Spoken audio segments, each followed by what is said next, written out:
अध्यक्ष महोदय, अब मैं सरकारी राजस्व के बारे में और जो हमारा बजट है सरकार का उसके बारे में आंकड़े रखूंगी।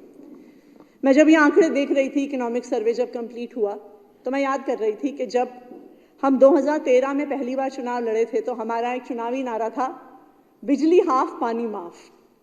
और उस समय लोग हम पे हंसा करते थे। वो कहते थे, जी अरविंद केजरीवाल ऐसे ही सपने दिखाता है, ये संभव नहीं है कि वास्तव में बिजली हाफ हो जाएगी, पानी माफ हो जाएगी। और जो लोग कहते थे कि अच्छा ठीक है, सब्सिडी देके कर लेंगे बिजली हाफ पानी माफ, उन्होंने कहा कि ये दिल्ली की अर्थव्यवस्था को, उसके राजस्व को डुबो देंगे, सारा सरकारी खजाना खत्म कर देंगे, इन लोगों से सरकार नहीं चलेगी। लेकिन आज अध्यक्ष महोदय, हम सबके लिए जो इस सदन में बैठे हैं, ये गर्व की बात है कि अगर आज पूरे देश में एक सरकार है जो वो मुनाफे में चलती है, फिस्कल सरप्लस के साथ चलती है, वो दिल्ली सरकार है, अरविंद केजरीवाल जी की सरकार है।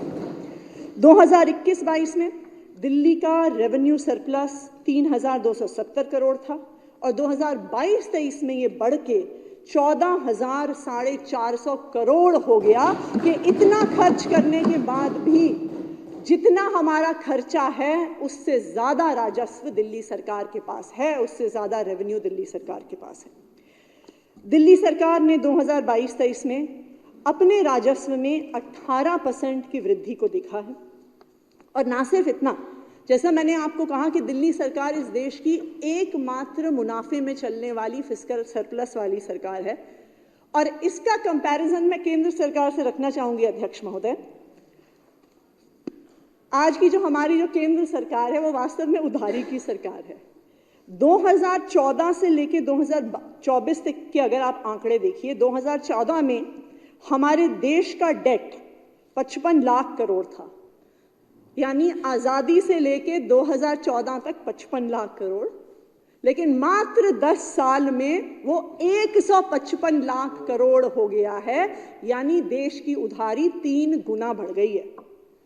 एक आंकड़ा होता है इकोनॉमिक सर्वे में, debt as percentage of GDP, यानी हमारे देश के जीडीपी का कितना हिस्सा वास्तविक तौर पे उधारी है, डेट है जो हमें वापस करना है।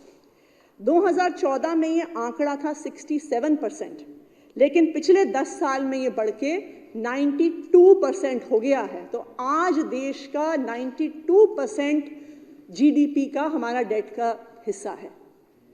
और इसके विपरीत दिल्ली में अध्यक्ष महोदय, जो एक फिस्कल सरप्लस बजट की मैं बात कर रही हूँ, एक मुनाफे की बजट की मैं बात कर रही हूँ, ये हमें पिछली सरकारों से नहीं मिला है। पिछली सरकारें डेट लेती आई थी, लोन लेती आई थी, अपने राजस्व से ज़्यादा खर्चा करती आई थी। तो इसलिए जब दिल्ली में हमारी अरविंद केजरीवाल जी की सरकार बनी तो काफ़ी उधारी दिल्ली सरकार पर भी थी। तो एक आंकड़ा होता है अध्यक्ष महोदय, ratio of interest payment to revenue receipts, यानी कितनी उधारी दिल्ली सरकार पर है कि जितना राजस्व है उसमें से कितना % हिस्सा हमें उधारी चुकाने में, उसका इंटरेस्ट चुकाने में देना पड़ता है। अध्यक्ष महोदय, 2012-13 में ये आंकड़ा ratio of interest payment to revenue receipts 11.2% था। लेकिन अरविंद केजरीवाल जी ने जितनी समझदारी के साथ ये सरकार चलाई है, ये आंकड़ा 11.2% से घटकर आज मात्र 5.2% रह गया है। इसका मतलब है कि दिल्ली सरकार ने अपनी उधारी को समाप्त किया है, कम किया है, फिर भी इतनी शानदार सरकार चलाई।